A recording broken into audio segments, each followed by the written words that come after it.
2-3 سال پہلے انگلینڈ جانے کا اتفاق ہوا تو وہاں پر ایک خاتون سے ملاقات ہوئی. وہ بھی بڑھاپے میں، شدید بڑھاپے میں اور بیمار بھی، اور وہ بھی اکیلی رہتی تھی. ان کی بیٹی بھی کچھ دور رہتی تھی کہ ہاں وہ آ جاتی ہے دن میں، دیکھ کے چلی جاتی ہے. تو یہ بہت سے لوگوں کا ایک مسئلہ ہے. پچھلے دنوں درس میں کسی سے ملاقات ہوئی تو وہ کہہ رہی تھی کہ یہاں پر جو بوڑھے لوگ ہیں بہت مشکل ہے ان کی زندگی. تو تفصیل بتانے لگی کہ کہتی ہے میں نے والنٹیئر کیا تھا ایک کسی آرگنائزیشن کے ساتھ.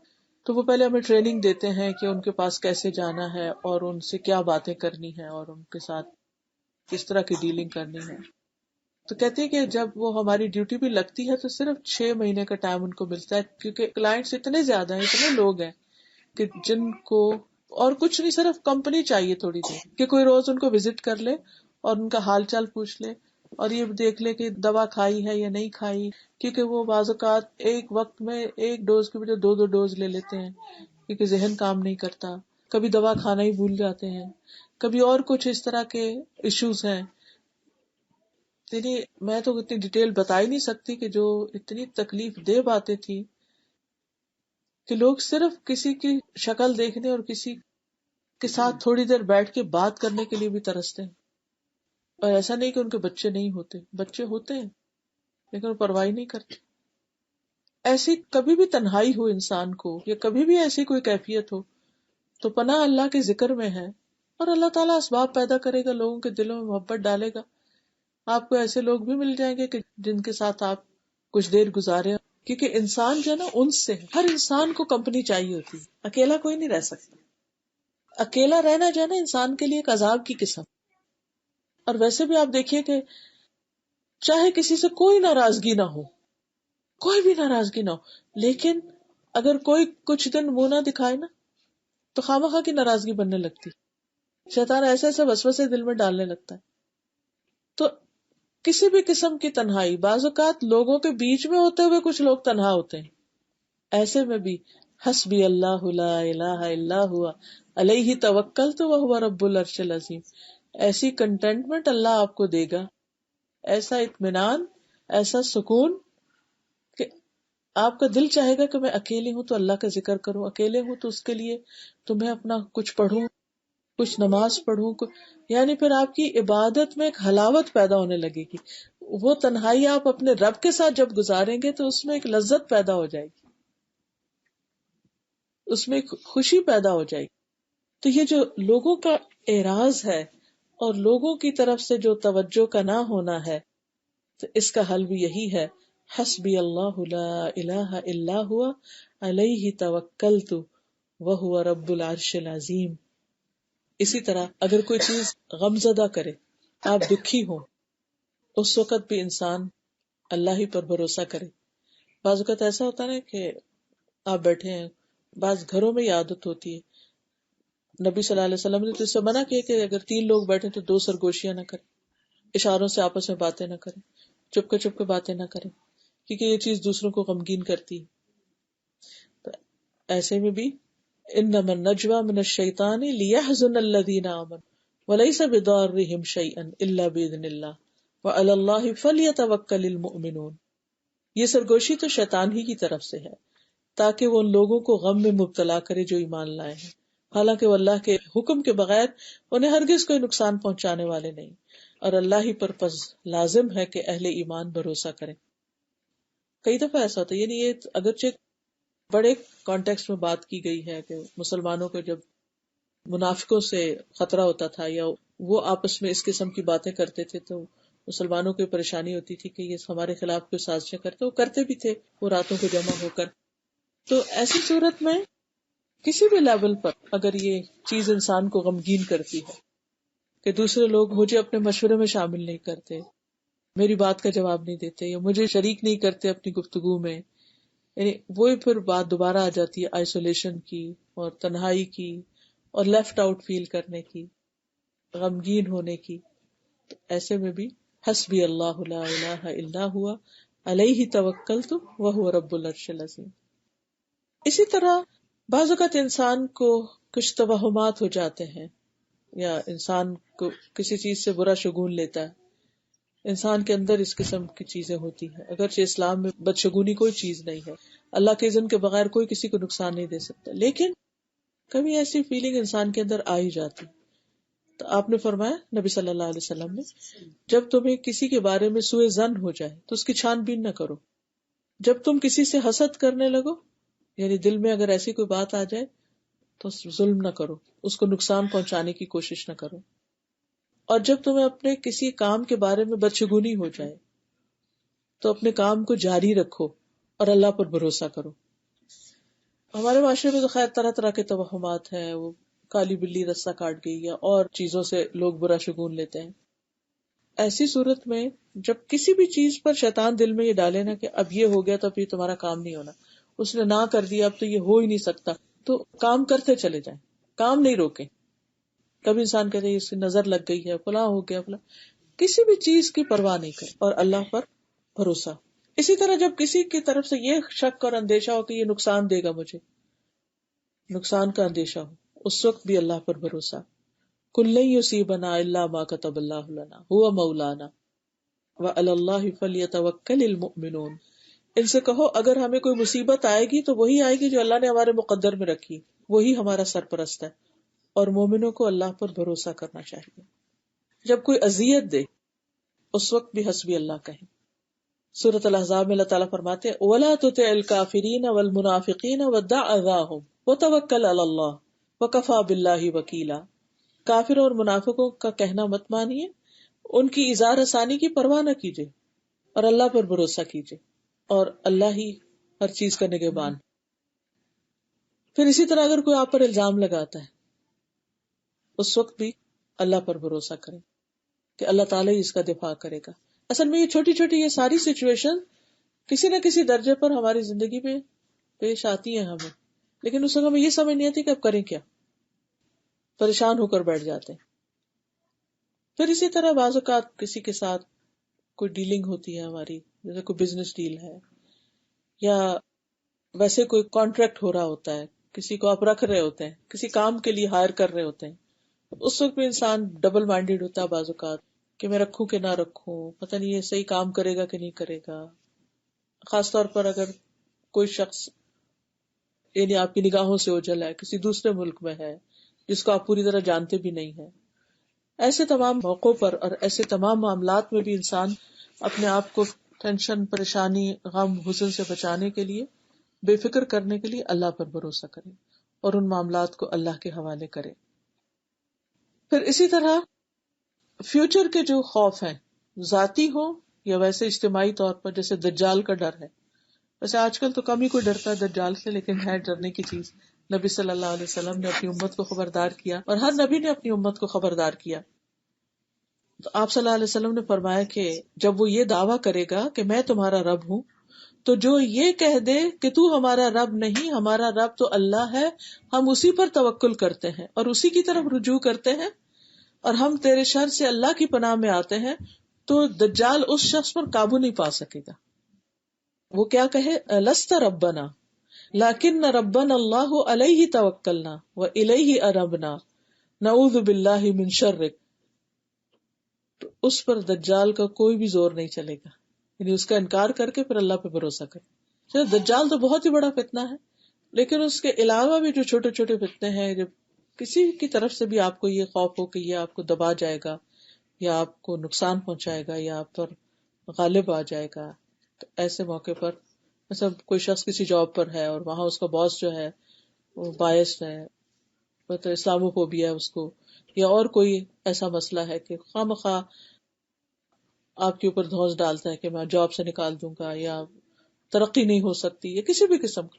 تو ایسے میں انسان اپنا کام صحیح طور پر کرتا رہے اور باقی معاملہ اللہ کے سپرد کر دے.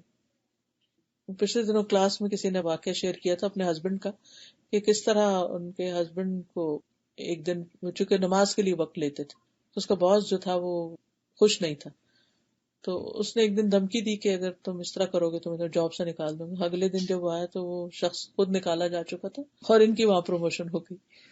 تو ہمیں نہیں پتا کہ کس وقت کیا ہو جائے، یعنی جو شخص ہمیں دھمکیاں دے رہا ہے کہ میں اپنے عہدے کی بنا پر یا طاقت یا مال کی بنا پر تمہیں نقصان دوں گا، تو وہ خود کسی مصیبت میں پڑ جائے. کوئی ہم سے طاقتور ہو یا کوئی ہم سے کمزور ہو، کوئی کسی بھی طرح ہو، آپ اللہ کا سہارا پکڑ لیں. اور جو اللہ کا سہارا پکڑ لیتا ہے کبھی بھی اللہ تعالیٰ اس کو رسوا نہیں کرتا.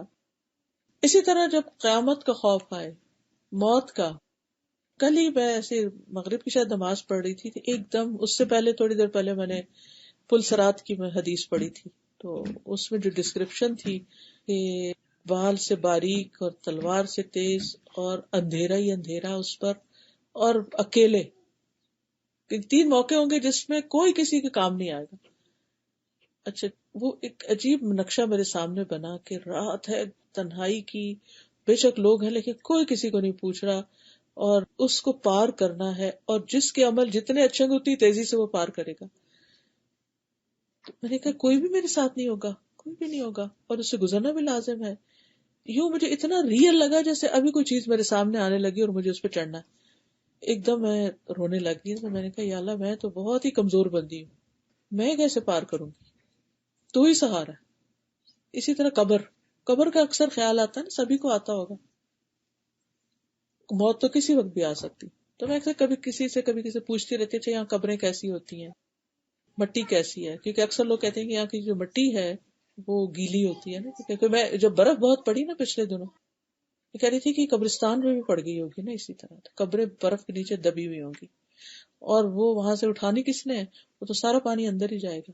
تو ٹھیک ہے تابوت کے اندر ہی ڈال کے دفناتے ہیں، لیکن بہرحال ایک چاہے بندہ کی روح کہیں اور ہو، اسے ہوش ہو نہ ہو، لیکن ایک جسم تو ہمارا ہوگا نا اس زمین کے اندر، یہاں ہے یا وہاں ہے، اللہ ہی جانتا ہے کہاں ہے. اللہ اچھے نیک لوگوں کا مرنے کے بعد بھی ساتھ دے. لیکن تو اس وقت بھی کون ساتھ ہوگا؟ کوئی بھی نہیں. پھر کیا کہنا چاہیے؟ حسبی اللہ و نعم الوکیل، اللہ تیرا سہارا، تیرا بھروسہ، تو راضی ہونا. یعنی چاہے قبر کے اندھیرا ڈرائے یا موت ڈرائے، موت کے وقت کون ساتھ دے؟ کوئی ڈاکٹر کام آ سکتا ہے؟ کل میں کسی کے یہاں درس تھا، وہاں گئی ہوئی تھی، تو انہوں نے بتایا کہ ریسنٹلی میری بہن کا انتقال ہوا ہے اور مجھ سے چھوٹی تھی عمر میں.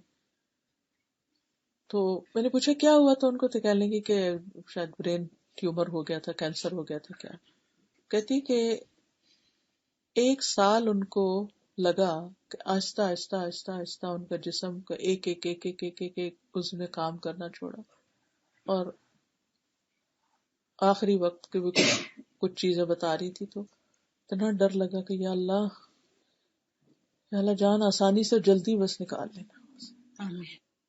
کون کام آئے گا؟ پاس کھڑے کوئی بھی کام نہیں آ سکتا. حسبی اللہ و نعم الوکیل. ایسے موقع پر بھی اللہ ہی کافی.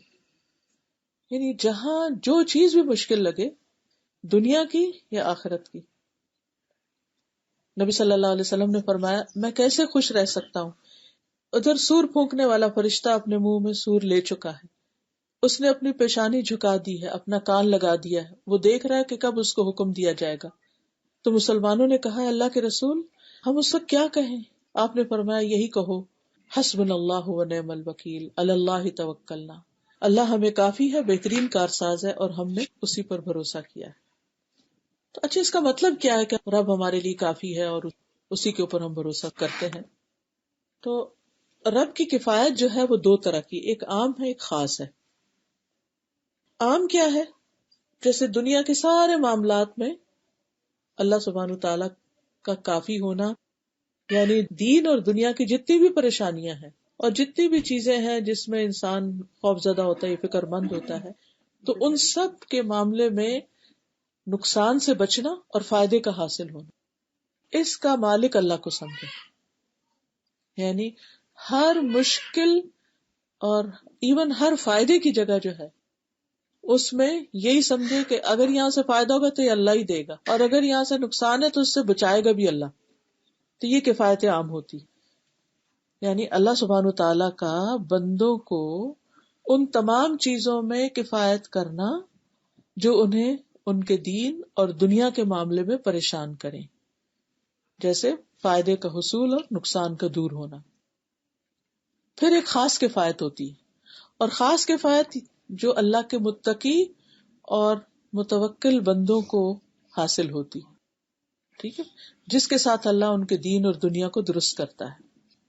جیسے شروع میں نے کہا تھا نا، یا ایھا النبی حسبک اللہ ومن اتبعک من المؤمنین، اللہ تعالیٰ آپ کو بھی کافی ہے اور آپ کے پیروکاروں کو بھی کافی ہے.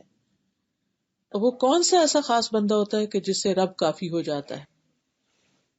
جو اس کی عظمت کو پہچانتا ہے، جو اس کی طاقت کو سمجھتا ہے، قوت اور قدرت کو جانتا ہے. دیکھیے اللہ تعالی کا بندے کے ساتھ معاملہ بندے کے گمان کے مطابق ہوتا ہے. جس درجے کا ہمارا اللہ سے تعلق ہے اسی درجے کی مدد آئے گی. جتنا زیادہ ہم اس کو پہچانتے ہیں، جتنا زیادہ اس پر بھروسہ ہے، اتنا ہی زیادہ وہ ہمارے معاملات کو سنبھالتے ہیں. ہمارا بھروسہ کم ہے تو کم، زیادہ ہے تو زیادہ.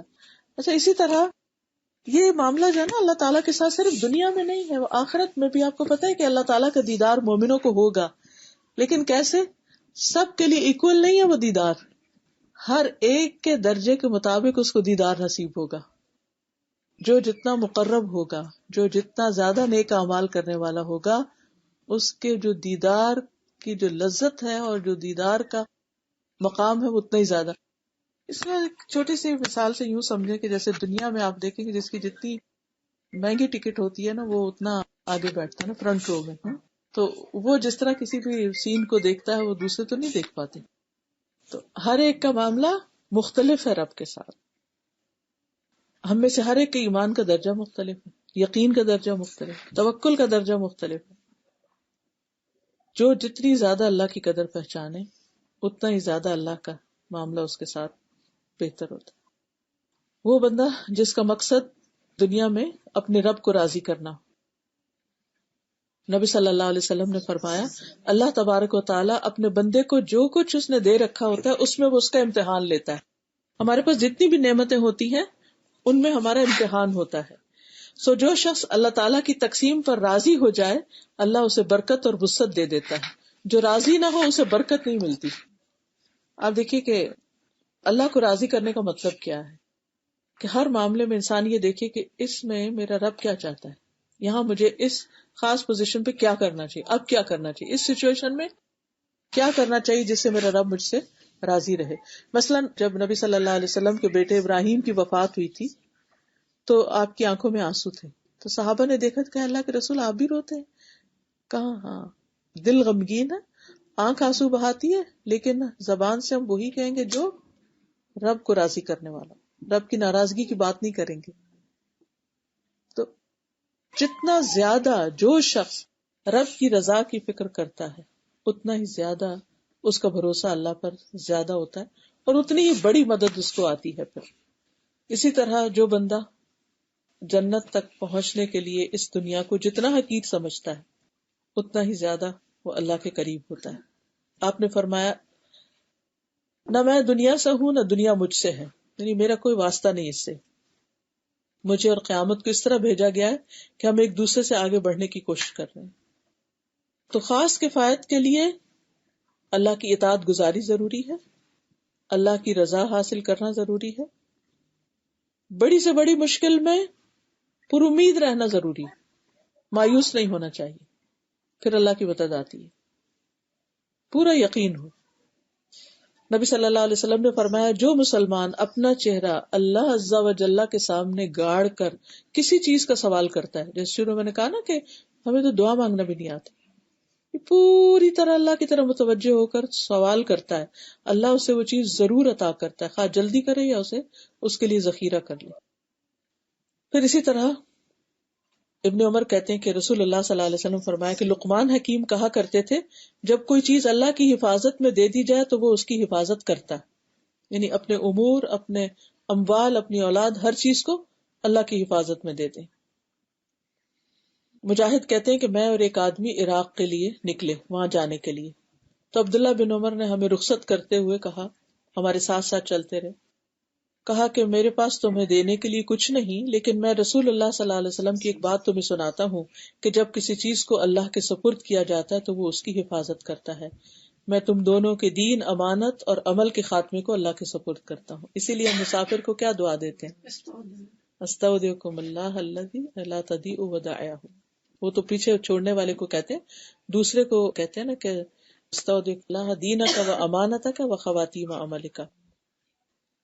نبی صلی اللہ علیہ وسلم نے فرمایا اگر تم اللہ پر ویسا توکل کرو جیسا حق ہے تو وہ تمہیں ایسے روزی دے جیسے پرندوں کو دیتا ہے، صبح بھوکے اٹھتے ہیں اور شام کو پیٹ بھرے واپس آتے ہیں۔ پھر اسی طرح اللہ کی حفاظت پر یقین رکھنا، گڑ گڑا کر دعا کرنا، مشکلات میں جیسی بھی ہوں اللہ سے اچھی امید رکھنا، جیسے حضرت ہاجرہ نے رکھی تھی۔ جب ابراہیم علیہ السلام ان کو چھوڑ کے جا رہے تھے، کیا تھا پاس ان کے؟ تھوڑا سا پانی اور تھوڑی سی کھجوریں، توشا تھوڑا سا۔ تو پوچھ رہے کہ آپ ہمیں یہاں کیوں چھوڑ کے جا رہے ہیں؟ انہیں تو کوئی پلان نہیں بتایا تھا کہ تمہیں لے کے جا رہا ہو تو کہاں چھوڑوں۔ ساتھ چلی بھی گئی، جب چھوڑ کے واپس جانے لگی، پیچھے آنے لگی، اب انہوں نے کوئی جواب نہیں دیا، مڑ کے بھی نہیں دیکھا۔ تو آخر خود ہی کہنے لگی کہ کیا اللہ نے آپ کو اس کا حکم دیا ہے؟ کیونکہ ان کو پتا تھا، شوہر کے مزاج کو پہچانتی تھی، اللہ نے آپ کو اس کا حکم دیا ہے؟ تو کہنے لگے ہاں۔ تو کہے پھر اللہ ہمیں کبھی بھی ضائع نہیں کرے گا۔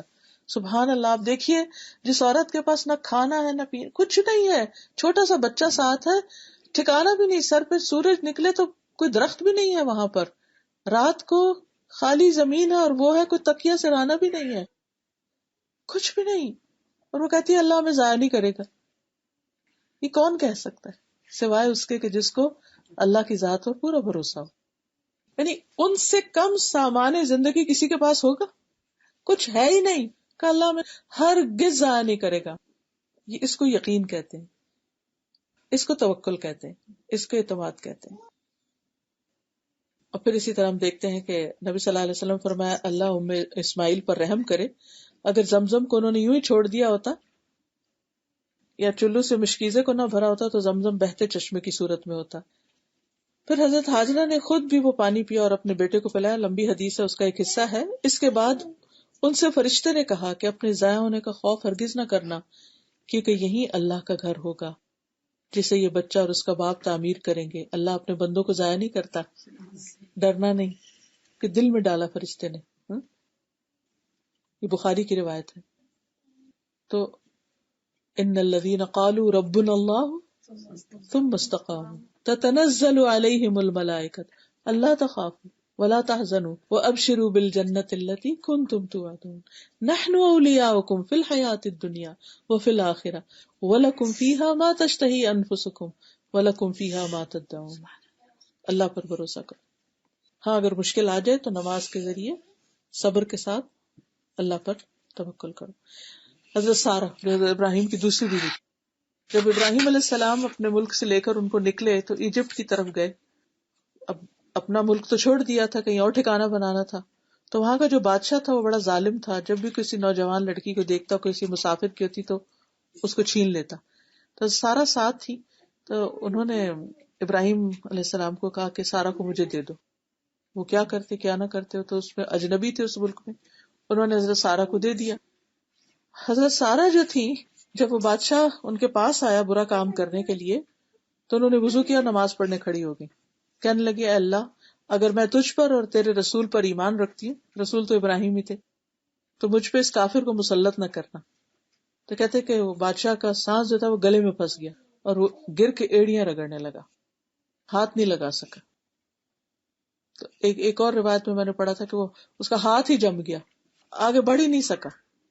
تو اب انہوں نے ایک واسطہ دیا، اپنے ایمان کا واسطہ دی کہ اے اللہ اگر میں تجھ پہ ایمان رکھتی ہوں، اور وہ بھی آپ دیکھیں نا پوری قوم میں سے وہ ایمان لا کر نکلی تھی باہر، تو ان کا ایمان بھی کوئی معمولی ایمان نہیں تھا، پوری قوم کے خلاف جا کر وہ ایمان لا کر حضرت ابراہیم کے ساتھ چل پڑی تھی۔ تو پھر اسی طرح ایک اور روایت آتی بڑی دلچسپ سلسلہ صحیحہ میں، یہ خاص کفایت کی بات پہ کر رہی ہوں۔ ایک تو تھا نا عام روزمرہ زندگی کے مسائل کا حل ہونا، اور خاص کفایت یہ ہے کہ اللہ تعالیٰ اپنے بندوں کی خاص طریقوں سے، ان یوزول طریقوں سے مدد کرتا ہے انتہائی سخت پریشانی کے عالم میں۔ ابو ہریرہ کہتے ہیں کہ ایک آدمی کسی ضرورت کے پیش نظر جنگل کی طرف گیا، اس کی بیوی نے کہا اللہ ہمیں رزق دے کہ ہم آٹا گوندے اور روٹیاں پکائیں۔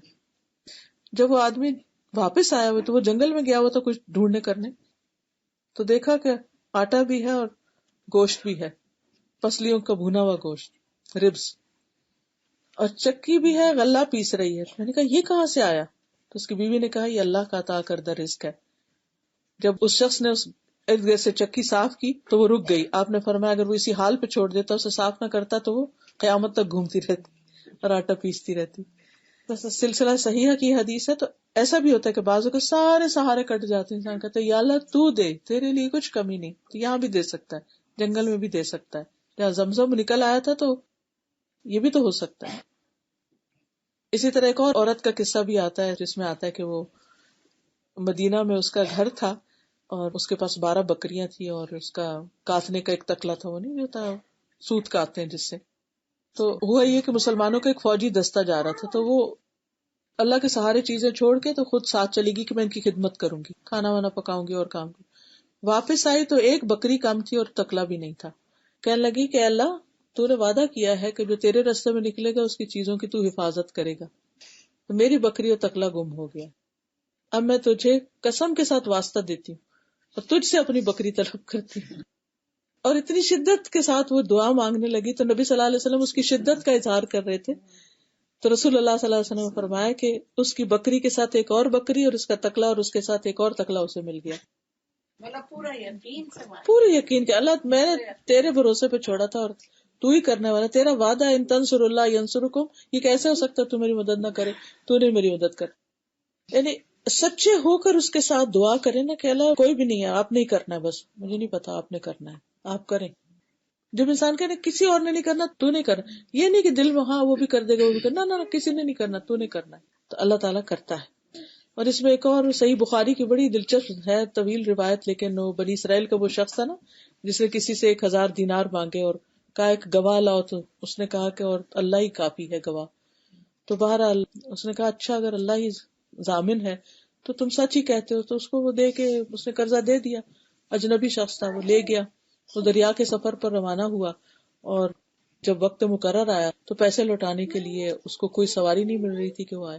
اس نے کیا کیا کہ لکڑی کے اندر وہ پیسے ڈال کے تو دریا میں بہا دی کہ اللہ اس تک پہنچا دے جس کا میں نے وعدہ کیا ہوا تھا. تو بہرحال دوسری طرف یہ شخص جو تھا یہ جا کے دریا کے پاس انتظار میں بیٹھ گیا کہ آج اس نے آنا ہے، میرا پیسہ واپس. تو وہ تو نہیں آئے گا، دیکھا کہ ایک لکڑی تیر رہی ہے تو اس نے جب اس کو اٹھایا تو اس میں سے پیسے نکل آئے. طویل قصہ ہے بہت، اس میں ڈیٹیلز بھی ہیں، لیکن اللہ تعالیٰ کس طرح جب انسان اللہ پہ بھروسہ کرتا ہے، دینے والے نے بھی کیا اور لینے والا بھی سچا تھا تو اللہ نے اس کو پہنچا دی. اسی طرح بری چالوں کے مقابلے میں بھی اللہ پہ بھروسہ کرنا چاہیے اور اللہ بندے کے گمان کے مطابق ہی اس کے ساتھ معاملہ کرتا ہے. انس بن نضر کہتے ہیں ان کی ایک بہن تھی ربیہ، تو کسی خاتون کے دانت انہوں نے توڑ دیے تھے، غلطی سے ٹوٹے ہوں گے. نبی صلی اللہ علیہ وسلم نے قصاص کا حکم دیا. تو انس کہتے ہیں جو بعد میں جنگ احد میں شہید ہوئے تھے، اس ذات کی قسم جس نے آپ کو حق کے ساتھ بھیجا ہے، اللہ کے رسول قصاص میں اس کے دانت نہیں ٹوٹیں گے، یعنی یہ نہیں ہوگا. بس اللہ کے بھروسے پر انہوں نے کہہ دیا کہ تو ہوا یہ کہ جو دوسری پارٹی تھی انہوں نے تاوان لینے پر راضی ہو گئے اور دانت نہیں توڑے، کیونکہ بدلے میں وہ سن بسن ہے نا، دانت کے بدلے دانت.